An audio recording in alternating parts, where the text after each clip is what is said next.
teks-teks Al-Quran ini dikaji, kasih tafsir, karena khawatir biru kalau nggak ada teksnya karena masih ngantuk. Makanya kalau mungkin nggak tanya ya kita coba ngaji aja, ngaji. Bukan mau itu hasanah, tapi kita ngaji aja. Kalau mungkin nanti dapatnya nggak terlalu banyak, kita ngaji.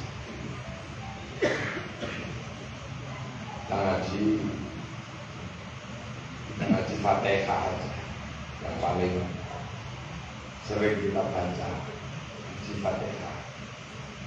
Bukan nanti bisa menjadi benar apa sih sesungguhnya yang terkandung di dalam surat Al-Fatihah. Jadi surat Al-Fatihah itu 7 ayat. Makanya dikenal dengan istilah Sab'ul Masani, atau bahkan ada yang menyebut Ummul Kitab. Ummul ini ibu. Ibu itu kalau di Jawa babon. Babon ini Quran ini di apa? Bokeh. Banyumas si bokeh. Nah ini nanti akan jadi Al-Quran yang banyak ini ayatnya itu induknya itu di Fatihah. Dan Fatihah itu induknya ada pada Bismillahirrahmanirrahim. Makanya orang sering berdebat, kepalanya ini dibaca apa enggak? Ada orang berdebat.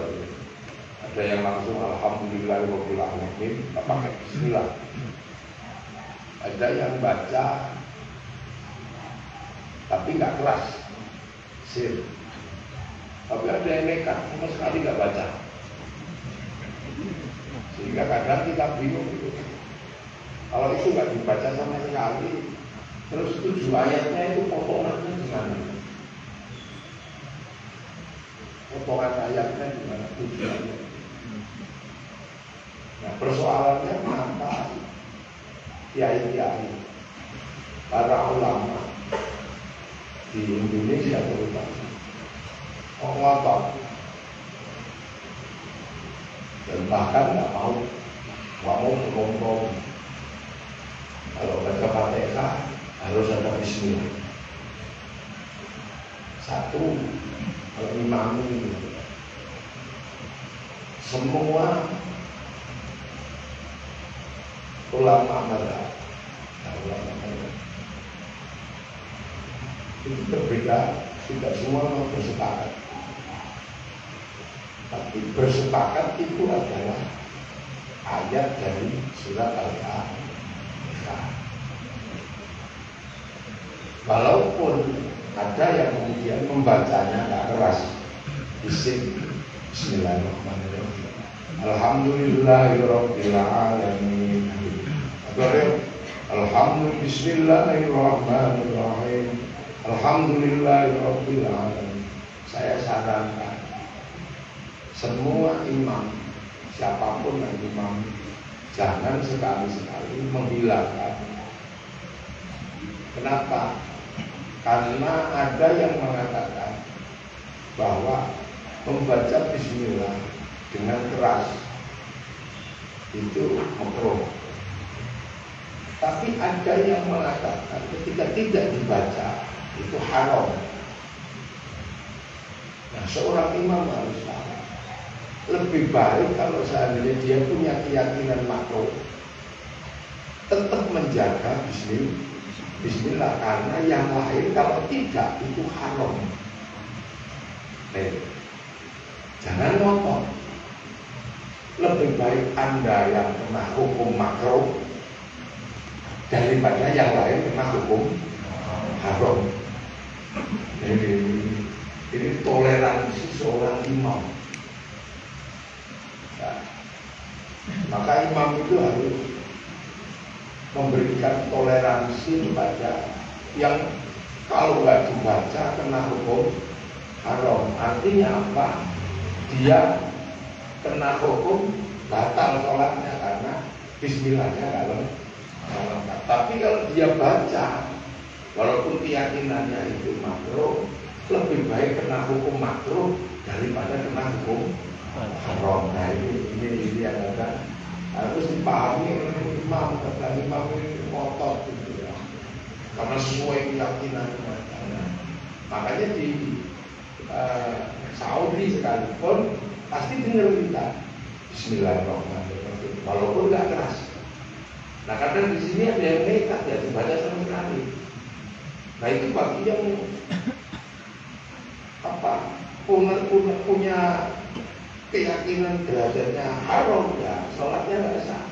Makanya harus diulang oleh seorang imam, lebih baik menjaga yang haram daripada yang kena hukum. Nah ini sebagai. Nah kenapa begitu penting? Karena dalam pandangan ulama tafsir, Bismillah itu kunci. Kunci dunia itu adalah Allah.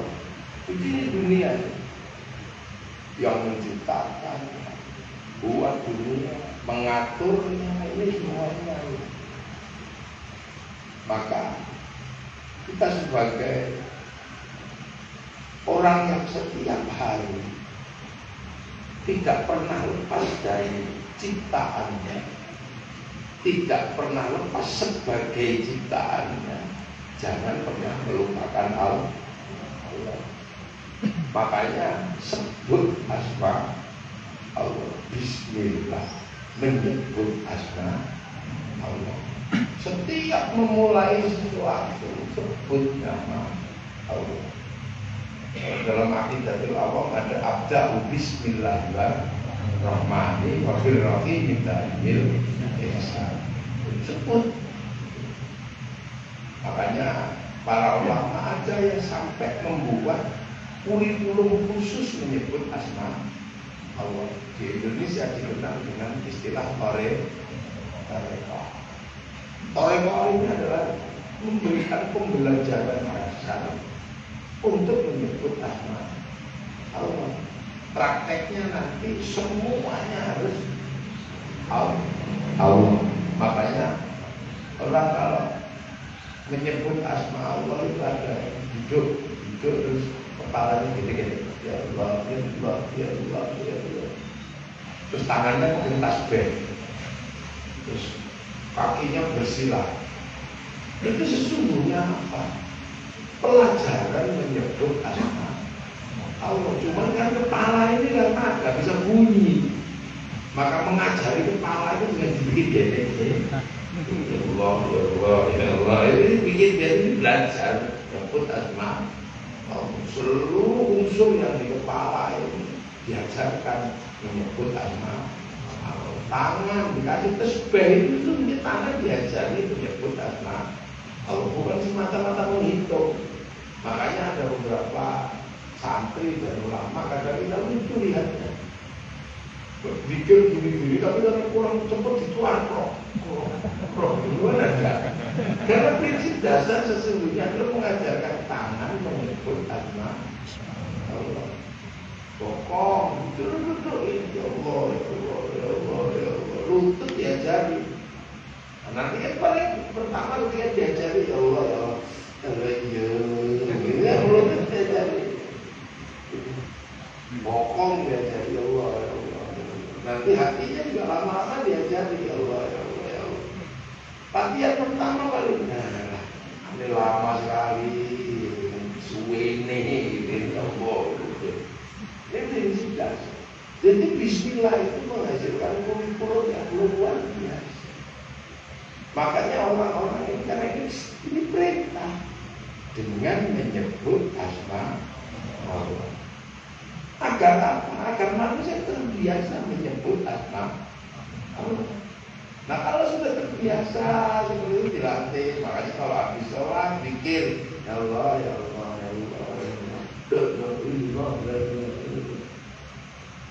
Ini dalam rangka apa? Dalam rangka bagaimana manusia terbiasa dengan menyebut asma Allah. Loh akhirnya apa? Allah terbiasa semuanya. Maka ketika tangan menyentuh sesuatu yang tidak enak, Masya Allah, kepala kesedot, subhanallah, kaki tidak telek ini, setengah telek, kayak itu subhanallah, mata lihat sesuatu, Masya Allah. Karena apa? Itu penting. Karena manusia itu sesungguhnya hanya menjaga agar ketika nanti kembali kepada Allah itu di print out. Nah sekarang kan di print out ini, di daftar ini, di print kelakuannya. Itu yang ada hanyalah Allah. Loh karena manusia itu kan punya mesin rekam. Manusia itu punya mesin rekam namanya roh. Roh itu merekam persis kayak syuting. Jadi syuting itu melihat manusia setiap hari dipakai nyuting. Nah itu contoh dari syuting itu lihat saya itu rekam itu di dalam syutingnya pasti ada saya ada. Nah seandainya nanti setelah ini selesai acara dia marah terus syutingnya itu banting, nggak apa-apa. Yang penting memorinya masih ada, rekamannya masih. Lah manusia itu punya nyawa yang merekam terus. Makanya dengan menyebut asma Allah diharapkan rekamannya bagus. Karena rekaman ini nanti dibawa pulang. Kalau jasad ini kan ditinggal di sini nanti. Pak Wikondo sudah menyiapkan jasadnya mau ditinggal di daerah Galuh sana nanti. Beliau sudah menyiapkan, bahwa nanti jasad keluarganya ditinggal di makam Wikondo, tapi memorinya, rohaninya kembali kepada Allah. Nanti di sana di print kelakuannya apa, di print out semua. Loh ya, semuanya sama. Manusia kayak padi juga sama. Padi itu yang ditunggu oleh petani adalah beras. Nah, beras itu nanti yang diambil. Batang padinya dibuang makan sapi, dibakar di hutan. Tapi seluruh unsur yang ada di dalam beras itu tergantung waktu itu pohon padinya, pupuknya apa, makanannya apa. Setelah dipisah, orang nggak tahu ini beras apa. Tapi kalau masuk laboratorium makanan akan ketahuan ini beras organik atau bukan. Ketahuan walaupun itu padi dimanapun, karena kandungan beras itu tergantung kehidupan pohon padi. Sama itu walaupun nanti udah hilang itu syutingnya, selagi memorinya itu ada, jejak digitalnya pasti ada. Oh dipakai syuting kayak Muhammad itu ada. Nah manusia itu punya alat rekam namanya roh. Roh itu merekam semua kehidupan manusia semenjak akhir balik sampai meninggal. Sama nanti kemudian ketika dipanen sama malaikat Israfil, itu diambil, nyawanya dibawa. Lah bungkusnya ini taruh sini.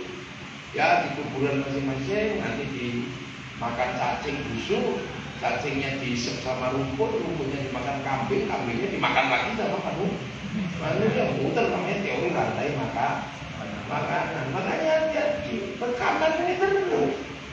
Jadi saya lihat sesuatu rekam. Makanya kalau bisa rekamannya bagus. Nah rekaman itu bagus kalau kemudian kita ini semuanya kita kembalikan kepada Allah. Gitu. Makanya orang harus dilatih menyebut asma Allah, ya Allah, ya Allah, ya Allah, ya Allah. Jadi dia Masya Allah, rekamannya Allah. Dengar suami ngorok, gitu. Itu hati-hati. Orang kalau nggak pernah dilatih ini panca indera untuk menyebut asma Allah. Begitu dengan suaminya ngorok, radio rusak. Rekamannya di sini radio rusak. Tapi kalau orang sudah terbiasa diajar menyebut asma Allah, begitu alhamdulillah, rekaman Tuhannya alhamdulillah. Ya Allah, terima kasih, bojoku masih ngorok, tanpa harus tak tengok saya masih tahu dia masih hidup. Itu penting. Orang kalau tidak dibiasakan menyebut asma Allah, lihat sendalnya hilang, oh kambing ini. Loh. Tapi begitu kambing itu nanti rekamannya ada kambingnya. Begitu di print sama Allah cara catatannya itu, kok ada kambing? Kambing dipanggil, kenapa kambing kamu ada dalam hatinya orang ini? Iya ya Allah, dia pernah memfitnah saya. Fitnah gimana? Saya dituduh nyuri sendalnya. Padahal dia nanti seumur-umur gak ada kambing nyolong saya. Saya gak terima ya Allah, saya difitnah. Tapi kalau orang terbiasa menyebut asma Allah, dideke, sendalnya hilang, masya Allah, alhamdulillah, siapa yang butuh sedekah dadaan ini? Mana lagi? Lo karena jatah beli sendal sebenarnya juga sudah ada, berapa sih sudah? Makanya orang-orang ini kalau sudah terbiasa menyebut nama Allah, apa-apa masya Allah, subhanallah, bahkan ketika dia lihat ayam naik masjid. Orang kalau sudah terbiasa menyebut nama Allah, terlatih lihat ayam naik masjid, alhamdulillah ya Allah, pintar ada ayam naik masjid. Begitu ayamnya berak, jelas alhamdulillah, santriku bisa praktek toharo, membersihkan tai ayam dari atas masjid. Kalau nggak ada tai ayam praktek toharonya aman. Makanya orang-orang itu makanya orang kalau terbiasa menyebut asma Allah, ya Allah, ya Allah, ya Allah, hatinya terbuka, hatinya cintai. Karena apa? Semua tidak ada satupun yang melalui tanpa asma Allah. Jadi semesta di situ. Nah makanya orang kalau terbiasa menyebut asma Allah, dia akan sampai kepada Ar-Rahman. Makanya Bismillahirrahmanirrahim. Akan sampai pada Ar-Rahman. Ar-Rahman itu apa? Ar-Rahman itu adalah punya belas kasih di dunia dan di akhirat. Jadi belas kasih Allah itu tidak di akhirat semata-mata, ada Ar-Rahman. Belas kasih di dunia dan di akhirat. Artinya apapun yang di dunia ini itu dapat belas kasih Allah. Manusia, kucing, singa, sapi, apa saja hewan dapat belas kasih Allah semua. Lihat, cuma kan manusia ini kadang berpihak. Ketika lihat singa makan babi, manusia syukur alhamdulillah. Tapi kalau lihat singa makan kambing, manusia masa mau kambing singanya loh. Di hadapan Ar-Rahman nggak ada bedanya. Singa itu mau makan sapi, mau makan kambing, bahkan makan orang, nggak ada bedanya. Sama seperti manusia. Manusia setiap hari juga makan. Makan apa? Makan kambing. Sama saja. Manusia setiap hari juga makan ayam. Jadi singa manusia itu sama. Bahkan kadang manusia makan singa sekarang. Artinya kedudukannya sama. Bedanya cuma satu. Kalau singa langsung dicaplok. Nah cuma kalau kita pakai pamit sama yang punya, Bismillahirrahmanirrahim, ini sama aja. Ini yang kadang kita lupa, bahwa kita pun tidak jauh beda dengan sapi. Sapi juga makan tumbuh-tumbuhan, kita juga makan tumbuh-tumbuhan. Monyet makan pisang, kita juga makan pisang. Bedanya kalau kita sebut asma Allah, Bismillahirrahmanirrahim, gitu. Makanya di hadapan Ar-Rahman itu nggak ada bedanya. Semua dapat belas kasih Allah. Ketika orang di dunia. Loh makanya orang kalau proses menyebut asma Allah ini sampai nyumber, ya, ibarat orang gali sumur sampai nyumber Ar-Rahman, jembar hatinya. Lihat orang Yahudi, dia di dunia, berarti dia juga dapat rahmannya Allah. Lihat orang Nasrani di dunia, berarti juga dapat belas kasih Allah. Lu semua yang di dunia, tukang mabuk di dunia, dia dapat belas kasih Allah. Buktinya apa? Ketika mabuk ya gak serta-merta, nggak apa terus ininya ngancing kek itu yang enggak. Semua dapat kalau di dunia ini. Apa? Beli perempuan malam-malam, ya nggak apa terus bulunya cek pintok, ya enggak. Semua masih dalam koridor dapat belas kasih Allah. Masih sekalipun. Makanya kalau melihat dunia ini jangan ekstrim, karena semua masih berada di dalam wilayah kasih sayang Allah. Jangan ekstrim. Jangan ekstrim. Makanya orang-orang Torekoh itu tenang hatinya. Si Abdul Qadir Al-Jilani, Ar-Rahman ini sudah bersumber. Makanya ketika melihat orang tua gitu, ya Allah ini orang tua, pasti pahalanya lebih banyak daripada saya yang masih muda. Nah, lihat orang muda, ya Allah ini pasti dosanya belum banyak. Kita yang tua dosanya lebih banyak.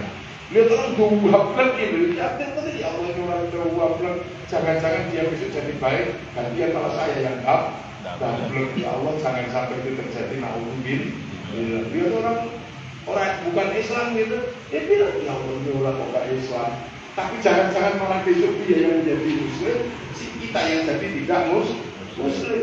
Kan gak kebayang tapi kalau tiba-tiba jadi Muslim yang baik kayak begini kan juga gak kebayang. Nah itu Allah semua. Makanya jangan heran kita kalau ekstrim dunia itu, tiba-tiba sekarang kalau masuk, tiba-tiba malah punya gedungnya, malah sedekahnya lebih banyak daripada kita yang lebih awal. Lu kan siapa yang ngerti? Itu Allah rahasianya. Makanya kalau kita lihat sesuatu jangan memfonis dulu, man. Karena Ar-Rahman itu ada dalam setiap kehidupan. Makanya kita biasa aja. Hancurkan Yahudi, nggak usah. Dia di dunia, dia juga berperan kepada kehidupan kaum muslimin. Kaum muslimin kalau pergi haji yang bikinkan pesawat orang Yahudi. Kalau Yahudinya mati semua, kita renang pergi haji. Jadi itu Ar-Rahman itu melingkupi tenang. Makanya Indonesia ini tenang karena orang-orang yang berzikir, yang bersumber hatinya kepada Ar-Rahman masih banyak. Itu ya Rahman. Itu. Makanya jangan sembrono. Inilah yang menyebabkan para ulama jangan sampai kalau baca Fatihah itu hilang bismillah. Karena ini kurikulum dasar bagi seorang manusia untuk selalu menyebut asma Allah dan bersumber Ar-Rahman. Makanya orangnya kalem dan tenang. Nah itu kita bisa lihat sebaliknya. Biasanya orang kalau baca Fatihah itu bismillahnya hilang, orangnya galak. Kaku, apa aja salah. Ini takbir gini salah, ini semuanya salah. Makanya kita bisa lihat tuh di orang-orang yang pada kata nggak punya kurikulum akhirnya. Langsung alhamdulillah, kalah biasanya orang kayak gitu. Hanya persoalan batuk itu mah sudah ribut, hanya persoalan beda jenggot sudah ribut. Tapi ulama-ulama semua yang la ilaha, yang santrinya ribuan, tenang. Coba kalau orang-orang yang kayak begitu nggak tenang, sekali ayo perintah berangkat itu. Dua pondok pesantren itu merusuh itu semua, rusak semua. Untung yang begitu-begitu tadi muridnya nggak banyak, paling 30, 40. Galaknya itu malah itu marah. Pesantren besar, ulama-ulama Torekoh santri ratusan ribu jutaan. Tenang orang ya Allah. Ini ilmu dasar, makanya sampai ada abda'u bismillahirrahmanirrahim wabirrohim daimil. Kita kaji pelan-pelan. Nah makanya orang kalau ar-Rahmannya ini jadi manjing, setelah itu ar-Rahim. Ar-Rahim ini belas kasihnya hanya di akhirat. Apa? Akhirat belum. Cuman di akhirat. Makanya orang kalau nggak paham ar-Rahman bisa jadi nggak ketemu ar-Rahim. Tanpa sebab tiba-tiba kita marah sama orang Yahudi, kita bunuh gitu. Kita bisa jadi nggak masuk surga karena nggak ada hak untuk membunuh orang, bukan dalam situasi perang. Perkutut itu boleh dimakan tikus. Jadi kalau tikus makan burung perkutut, nggak usah emosi. Karena perkutut boleh makan tikus boleh makan perkutut. Tiba-tiba kemudian perkutut kita dimakan sama tikus, kita cari tikus ketemu, marah itu tikus, potong kakinya gitu aja, terus dibuang. Bisa jadi kita nggak ketemu ar-Rahim karena kita lupa menyiksa seekor tikus karena makan perkutut. Sampai kalau mau pelihara perkutut biar nggak dimakan tikus, bikin kurungan biar perkutut nggak dimakan tikus. Kalau kepaksa dimakan, ya udah takdirnya. Karena memang tikus itu tidak ada larangan makan burung. Ambil ke hutan. Hutan itu terserah dia punyanya ular. Tiba-tiba di hutan sambil makan ular. Kek gitu, langsung kek dimakan sama ular mati gitu. Tiba-tiba sama emosi dasar orang itu.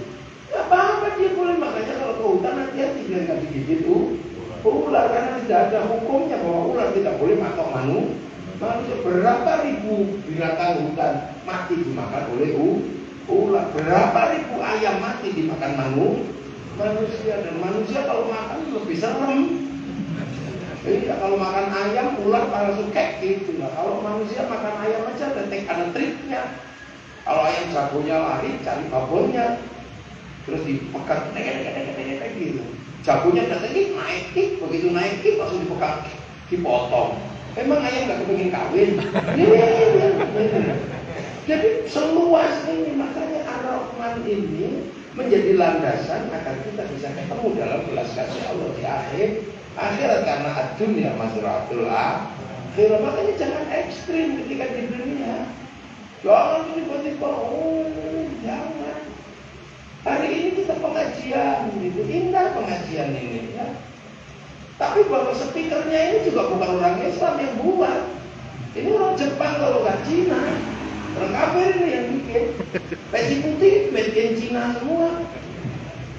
Saya ngaji direkam pakai handphone itu Samsung buatan Korea. Loh, jangan dipikir dalam rumus ar-Rahman itu tiba-tiba tidak ada kontribusi yang masuk. Semua sama. Apalagi kalau diurut ke belakang, perbedaan agama ini sebenarnya adalah perbedaan semenjak nenek moyang. Nabi Ibrahim punya anak namanya Ismail, melahirkan Nabi Muhammad. Nabi Ibrahim punya anak Ishak, melahirkan Yahudi Nasrani. Apalagi kalau diurut ke belakang, jangan-jangan di Hindu itu dulu juga mengenal Ibrahim, karena di dalam Hindu ada yang namanya Brahma. Di dalam Islam ada Ibrahim, di dalam Yahudi Nasrani ada Abraham. Titik temunya di mana? Saya kurang tahu, tapi istrinya mirip. Kalau disebut Ibrahim istrinya Sarah, kalau disebut Abraham istrinya Sarah, kalau disebut Brahma istrinya Saraswati. Sarah juga kan? Makanya sudah, alhamdulillah kita memegang nggak usah berdebat. Orang Islam sama orang Hindu kalau berdebat nggak ada selesainya. Di sini candi terbuat dari batu, di sana Ka'bah juga batu. Makanya kalau ketemu sama-sama ketemu batu, kalau nggak bisa ribut itu. Selesai ibadah kalau di sini digundul, kalau di sana takalul, kan sama-sama urusan rambut. Selesai ibadah di sini pakai air suci, ada air suci Ganggar, sana air suci air juga. Makanya hati-hati ini yang berdebat. Kita memperdebatkan tentang malaikat, di sini tentang dewa. Ayo, makanya nggak usah berdebat kayak gitu. Kalau orang Nasrani sama orang Islam duduk gitu, itu kiamat aja bisa ribut. Karena bagi orang Nasrani kiamat itu disebut Armageddon. Bagi orang Islam disebut kiamat. Yang orang Nasrani Yahudi Armageddon itu mulainya dari Filistin. Yang orang Islam mulainya dari Syam, Suriah sana. Setelah itu terjadi kekacauan. Terus verifikasi Nabi Isa sama Yesus. Yang Yahudi Nasrani yakinannya Yesus, yang Islam Nabi Isa, verifikasi agama. Setelah itu Ya'juj Ma'juj kalau di Islam, kalau di sana Gog Magog. Sama itu istilah yang mirip-mirip itu Ya'juj Gog. Jadi makanya antar agama itu nggak usah ribut. Kalau ribut duduk itu semua nggak ada juntrungnya. Sementara nggak ada wasitnya. Soalnya jadi wasit ribut tanah urusannya BPN wasitnya. Jangankan ribut tentang Allah, ribut tentang Lia Eden aja nggak selesai kan hari ini. Padahal itu baru mengaku malah malaikat. Terus ditangkap polisi, maka polisi Indonesia polisi paling hebat, bisa menangkap Jibril. Ini makanya sudah, kita ini sudah, makanya orang Indonesia paling pas ketuhanan yang maha esa, laku dinku waliyadin. Itu karena kalau sampai ribut itu nggak ada selesainya.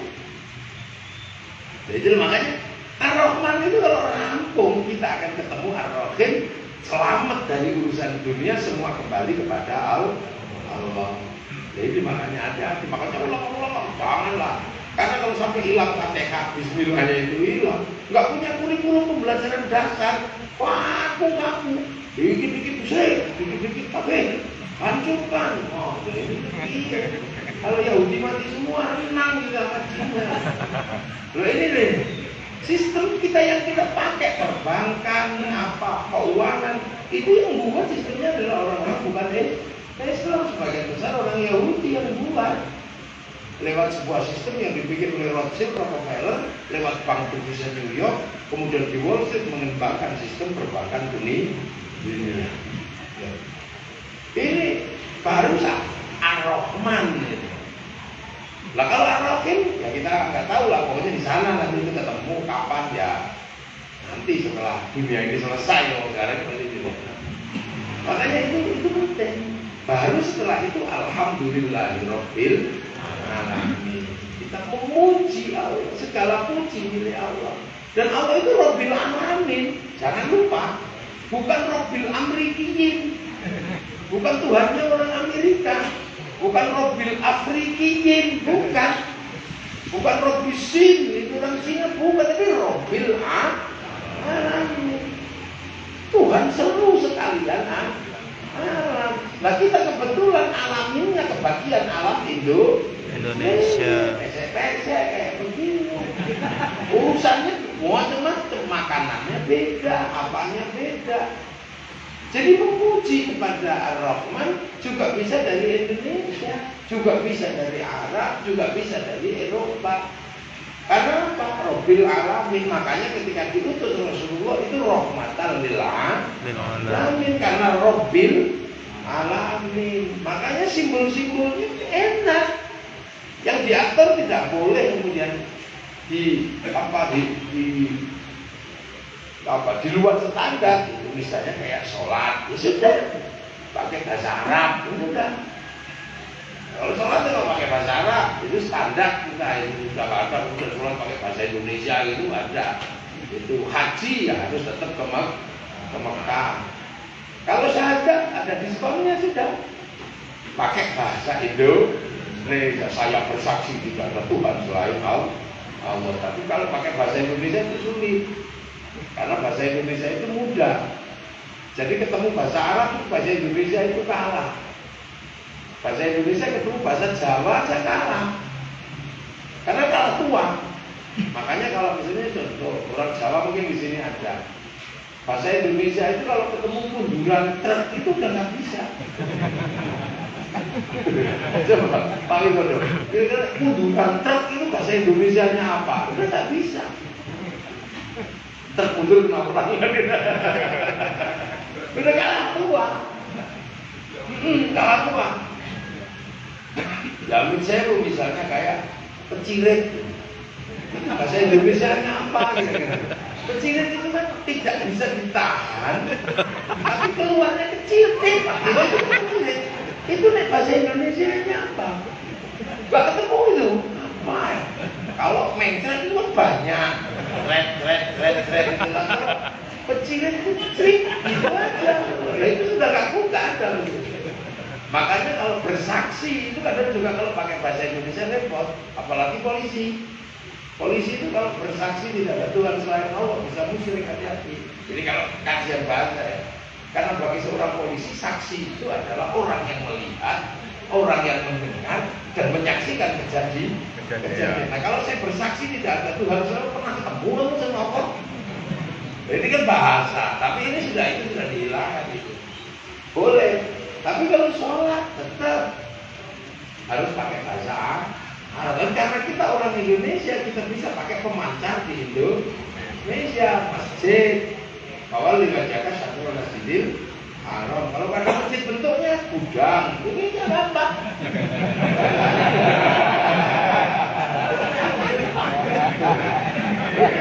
Gudang, ini konsepnya gudang. Karena umumnya masjid itu kan ada mikrofnya, badan sebenarnya tinggal intinya dirubah baru betul. Iya. Ya ada Pak Widodo. Namanya berat. Pak Widodo itu nama yang bagi orang Jawa terlalu berat nama itu. Widodo itu kondo. Itu kondo itu tinggal ngomong aja.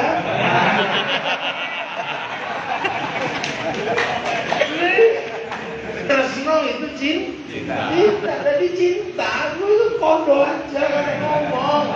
Tinggal bilang aja kalau kamu seneng, udah gitu. Makanya kalau kamu seneng ini jadi masjid yang aneh, tinggal kondo, tinggal bilang. Ini kajian nama ya, ini kondo. Gitu. Tresno itu cinta. Udah tinggal. Apa jenis apa? Apa? Suryanto. Surya itu srengenge, matahari toh, gitu kan. Surya toh, nah makanya kelihatan terus karena namanya. Apa ini? Sun Haji, sun juga matahari. Matahari, di sana saja kelihatan terus. Nama itu kadang-kadang gitu. Makanya kalau kasih nama itu harus ada salah satu dari 3 hal ya. Satu memang tanda nama itu biasanya kayak anaknya Bung Karno itu. Ada guru, kasih nama guru. Lagi musim Guntur, kasih nama Guntur. Atau biasanya kayak orang-orang Batak, kayak orang-orang Indian gitu. Lagi ada elang putih, kasih nama elang putih, itu nama. Ada yang tafaul, yang seperti misalnya biar seperti Diponegoro, kasih nama Diponegoro. Atau doa. Nah, kayak Pak kan berarti sebenarnya doa. Pokoknya orang wong kono pasti terjadi ikatan kebersamaan dalam membangun kasih sayang.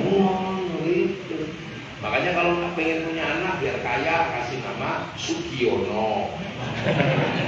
Biar sering ngajio. Nah itu ada Rabbil Alamin jadi cara.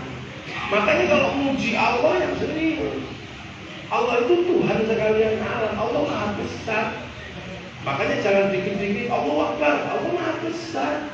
Kalau sesuatu yang besar nggak mungkin terhalang oleh sesuatu yang kecil. Gunung Agung itu besar, jadi nggak ada yang bisa menghalangi Gunung Agung. Makanya untuk urusan kecil jangan dihadapkan dengan Allah kayak orang mabuk gitu. Mabuk itu nggak usah Allah Akbar, mabuk roh itu nggak usah. Masa Allah mau terhalang sama orang mabuk? Kalau kamu berani datangi aja terus keprok itu aja, nggak usah pakai Allah Akbar kalau mau berani. Kalau nggak berani ya udah, daripada sampai dikeprok balik, balik saya. Sing penting yo ra Islam. Bakal balik kalau bapak sama. Alhamdulillahirabbil alamin. Itu kan sekalian alam. Kita orang Indonesia boleh. Rasulullah zakat pakai kurma, pakai gandum, kita pakai beras karena kita orang Indonesia. Di sana kurbannya pakai unta, kita kurbannya pakai sapi sama kambing. Kalau maksa kurban pakai unta, ya akhirnya kita ditangkap polisi karena nyuri untanya ke Filipina. Di sana bangsa Smith, jenggotnya pasti panjang. Di sini ras mengoloi, jenggotnya nggak ada, paling 12. Iya kan sih, kayak Pak Wikonto misalnya pelihara jenggot, pokoknya ras mengoloi, pakai jenggot paling 12. Jadi nggak terlihat seperti jenggot, kayak akarnya gigi aja nanti. Yo tentu. Ini malah nggak usah memperdebatkan simbol-simbol yang memang orang berbeda, ya berbeda alam, berbeda tempat. Makanya kemudian kalau kita paham itu, ya alhamdulillah itu Ar-Rahman. Jadi makanya diulang lagi, Ar-Rahman itu Allah itu Tuhan sekalian alam. Lah Ar-Rahim yang urusan besok belas kasih dunia akhirat itu Maliki Yaumiddin. Jadi rajanya hari akhir ya itu Ar-Rahim. Kita akan ketemu di sana. Maliki Yaumiddin. Jadi Ar-Rahim ini dijelaskan dengan Maliki Yaumiddin, punya kerajaan di hari akhir. Makanya iya karena itu iya karena kita ini beribadah dan minta tolong. Tapi harus hati-hati. Ibadah itu apa?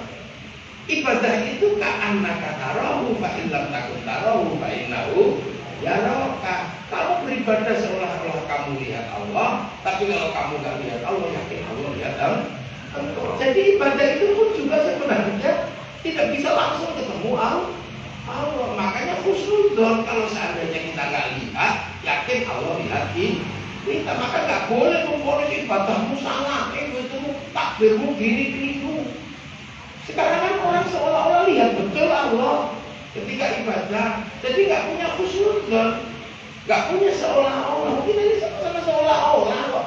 Makanya kiai-kiai yang sepuh mana suka olah-olah ibadah orang. Karena apa? Karena ibadah itu sebenarnya khusnudzon kepada Allah.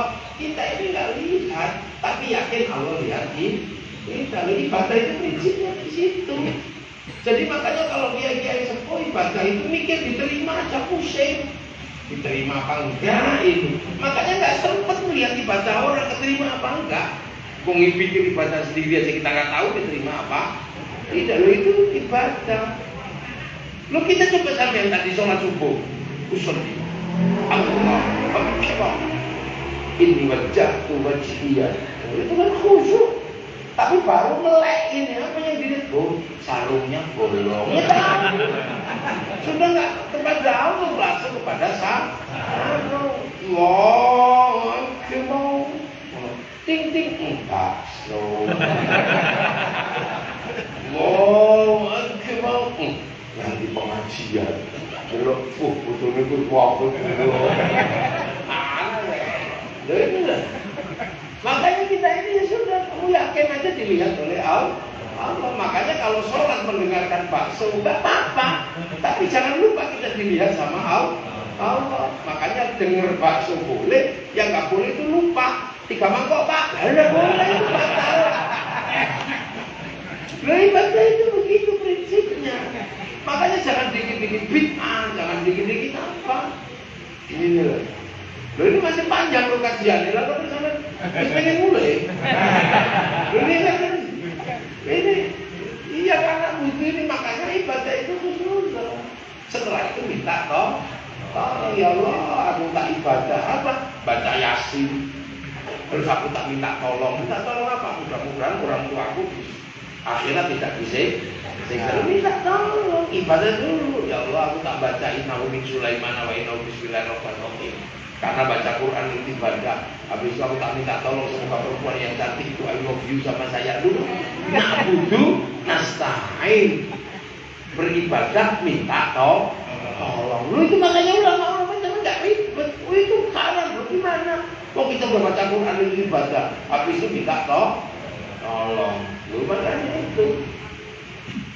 Jadi makanya ibadah itu khusus Allah, nggak ada yang tahu diterima lagi tidak. Tapi di dunia ini ada yang tidak seolah-olah tapi benar-benar ketemu Allah.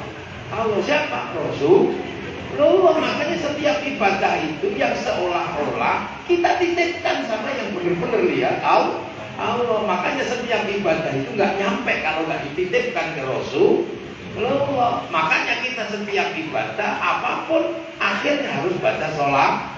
Nah, sholawat itulah perangko kita kepada Allah. Karena sholawat itu yusholluna alan Nabi. Yusholluna itu mudhari. Mudhari itu artinya apa? Akan terus menerus, tidak akan pernah berhenti. Nah, kendaraan yang terus menerus tidak pernah berhenti bisa menjadi titipan kita.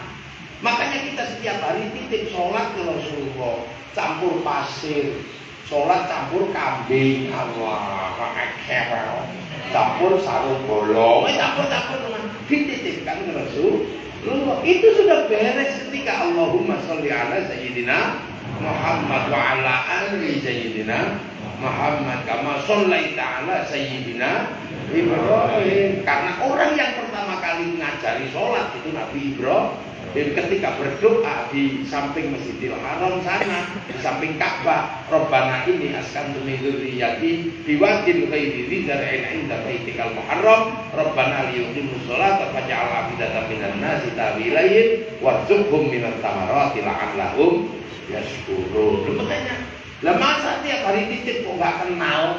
Makanya biar kenal kita selawatan, maulidan, Isra Mi'raj diperingati. Hakikatnya apa? Kita pengen kenal kepada Rasul. Orang kalau nggak paham itu mulutan bid'ah. Bid'ah gimana? Kok kita itu setiap hari titip kok nggak kenal? Jadi mulutan itu dalam rangka kenal sama Rasul. Untuk menghasilkan mahabbah. Masa setiap hari titip awak diri kita tidak kenal. Nah itu yang kadang orang salah paham. Pikir ini peringatan ulang tahun gitu. Ya barengi lahirnya Rasul. Tapi dibalik itu semua adalah hakikatnya kita pengen kenal sama Rasul. Setiap hari sholat itu titip Allah masalahnya teman. Sholat Allah yang tiba-tiba tuh nggak nyampe kan? Tiba-tiba dititipkan ke Rasulullah. Allah Rasul ya. Nyampe udah pakai kendaraan Rasul, pakai kendaraan cerewet kamu apa tahiyatulillah barokah pakai sayyidina kan enggak. Ini orang-orang nggak ngerti persoalan itu. Tapi gayanya mau meremehkan sesuatu yang sebenarnya menjadi rumit. Itu sama dengan orang berbicara tentang selamat Natal haram. Natal diharamkan, selamat Natal haram. Tapi diskon Natal mau. Iya kan hari Paskah libur. Kalau sudah yakin ya jangan pakai itu. Bank haram, tapi pakai uang. Padahal uang itu produksi bank, bukan produksi KUD. Kalau sudah mengatakan uang bank haram ya jangan pakai uang. Pergi haji ya kasih pilot duitnya. Ruwet itu. Ini makanya memahami itu harus jernih. Maka iya karena butuh, iya karena nasta'in ihdinas siratal mustaqim, minta jalan lurus. Tapi siratal mustaqim itu ada siratal ladzina an'amta, ada jalannya orang-orang. Karena kita gak ketemu Rasul, kita ketemu para ulama.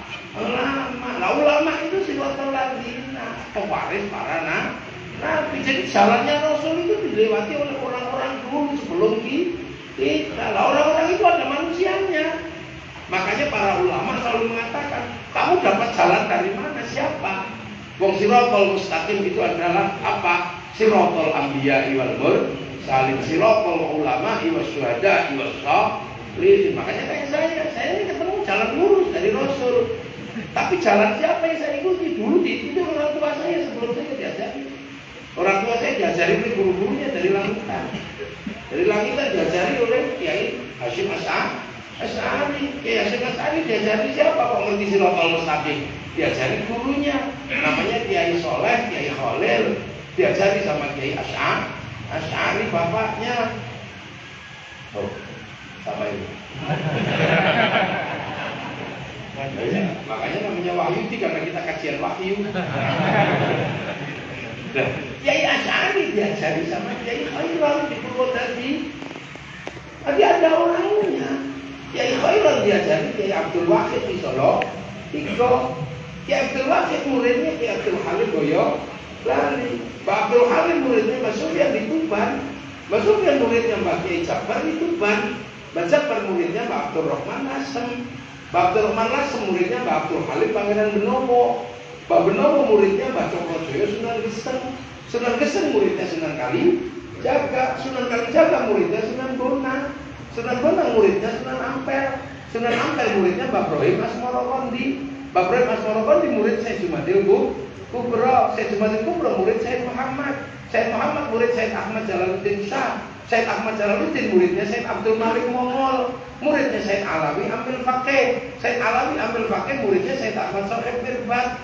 Syekh Mirbat muridnya Syekh Ali Tolek Tosam. Itu muridnya Syekh Alwi, muridnya Syekh Muhammad, muridnya Syekh Alwi, muridnya Syekh Ali, muridnya Syekh Ubaidillah. Syekh Ubaidillah muridnya Syekh Ahmad Al-Muhajir. Syekh Muhajir muridnya Syekh Ihsan Nasib, muridnya Syekh Muhammad, muridnya Syekh Ali Uraidi.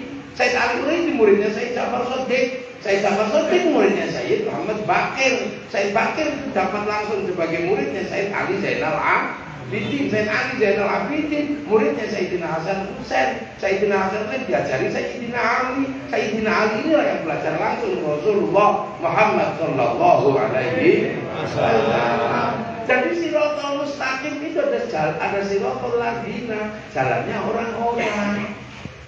Makanya kita ini mendoakan karena walladzina ja'u min ba'dihim yaquluna rabbana ighfir lana wa li ikhwanina alladzina sabaquna bil iman. Jadi sebelum kita ini ada orang-orang yang bawa iman.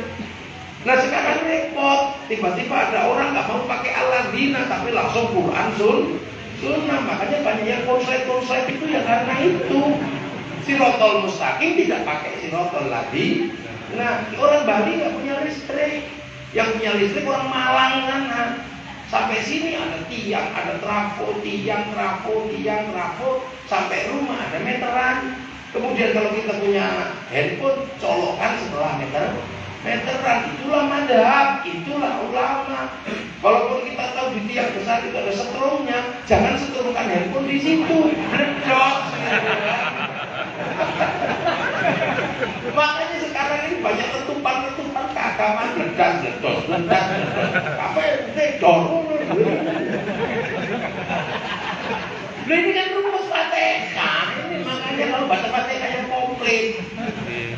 Itu Siratal Mustaqim itu ada Siratal Ladzina. Ada jalannya jalannya orang-orang ini diingkari semua.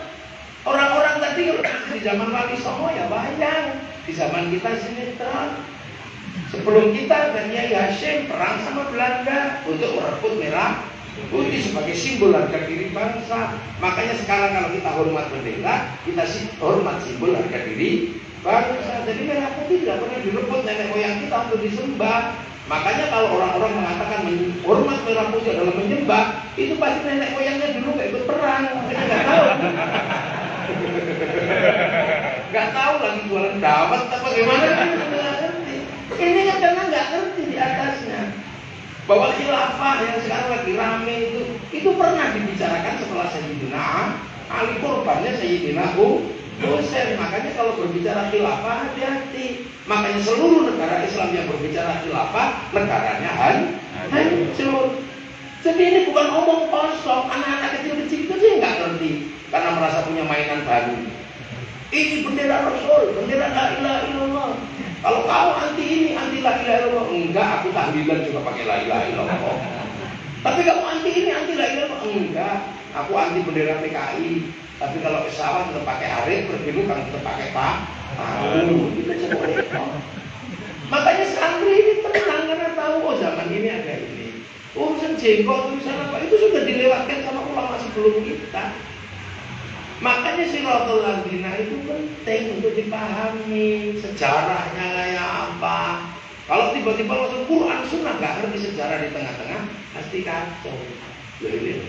Makanya kemudian Siratal Ladzina an'amta 'alaihim ini akan menyelamatkan ghairil maghdubi 'alaihim waladdallin. Itu kacau maghdubi ini. Jadi kalau orang Yahudi ya kacau berarti. Dan ini sekilas saja kita ngaji Fatihah.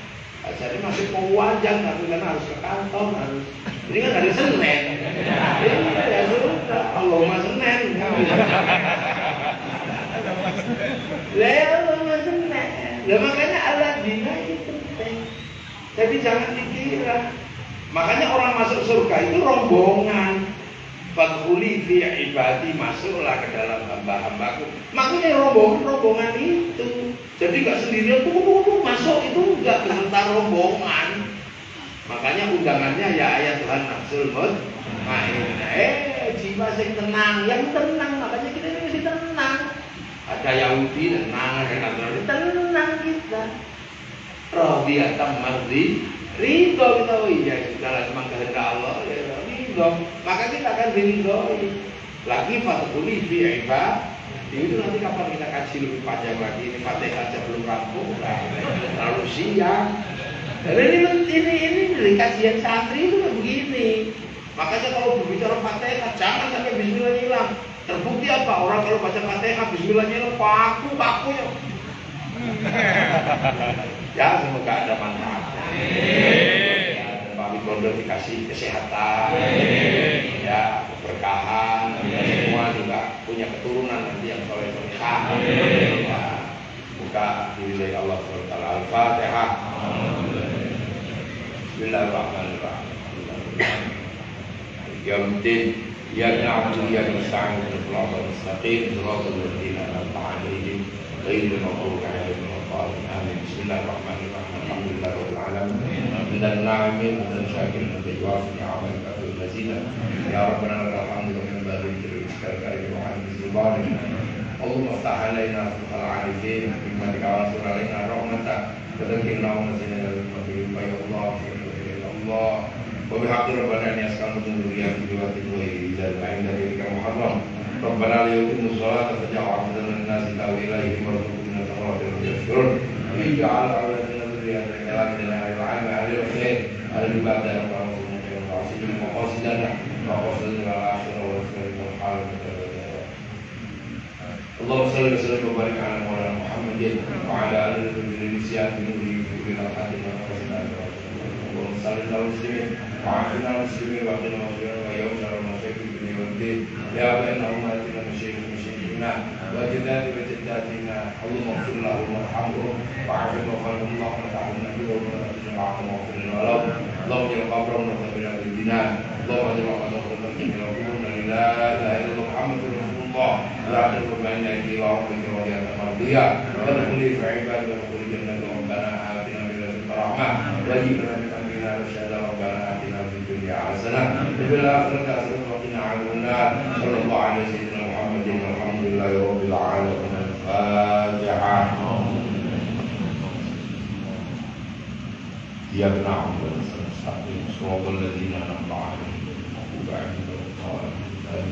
Assalamualaikum warahmatullahi wabarakatuh.